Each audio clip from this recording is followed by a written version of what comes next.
কক্সবাজারের পেকুয়ায় প্রকাশ্যে অস্ত্র হাতে হামলার ঘটনা ঘটেছে।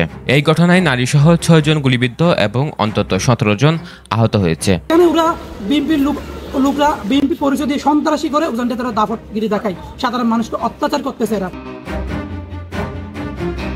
সোমবার সকাল ৮টার দিকে পেকুয়ার পূর্ব উজানটিয়া রূপালী বাজার এলাকায় এই ঘটনা ঘটে। আহতদের মধ্যে ১৪ জন চকরিয়া উপজেলা স্বাস্থ্য কমপ্লেক্সে ভর্তি এবং ৩ জনকে কক্সবাজার সদর হাসপাতালে রেফার করা হয়েছে। ভুক্তভোগীদের দাবি ৫ আগস্টের পর থেকে স্থানীয় মৃত আলী হোসেনের মালিকানাধীন ২৭ খানি জমি দখলে নিতে একাধিকবার চেষ্টা চালায় পার্শ্ববর্তী মালিকপাড়া এলাকার আনোয়ার হোসেন, এজাহারুল ও আসাদুল্লাহ। এর জের ধরে সোমবার সশস্ত্র হামলা চালায় অস্ত্রধারী সন্ত্রাসীরা। এতে ৬ জন গুলিবিদ্ধ সহ প্রায় ১৭ জন আহত হয়।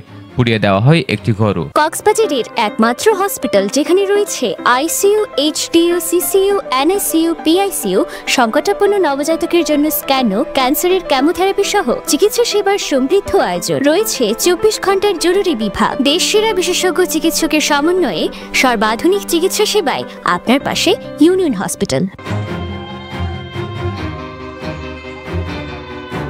বাড়িঘরে গুলি চালিয়ে ভাঙচুর চালানো হয়।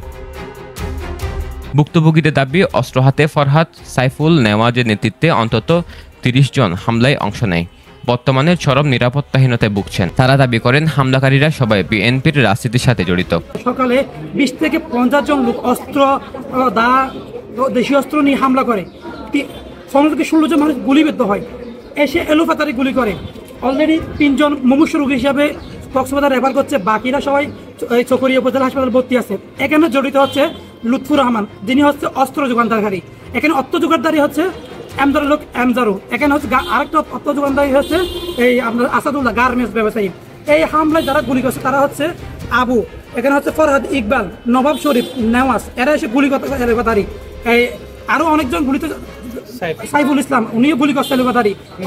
এক বাড়িঘর পুড়িয়ে দিছে, ২জন মহিলা স্টুডেন্টকে নির্যাতন করছে, এলোপাতারি গুলি করছে। এখানে ওরা লোকরা বিএনপি পরিচয় দিয়ে সন্ত্রাসী করে ওখানটা তারা দাপটগিরি দেখায়, সাধারণ মানুষকে অত্যাচার করতেছে এরা।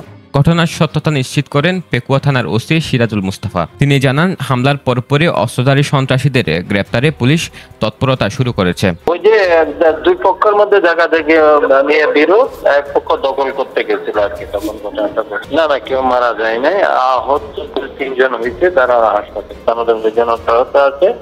ওই পক্ষ এখনো অভিযোগ দাখিল করেন, ভিকটিম পক্ষ অভিযোগ দাখিল করেন, আমরা আইনে কোনো আইন শৃঙ্খলা পরিস্থিতি নিয়ন্ত্রণে রাখতে অস্ত্রধারী সন্ত্রাসীদের দ্রুত গ্রেপ্তারের দাবি এলাকাবাসীর। News desk, পেনুয়া।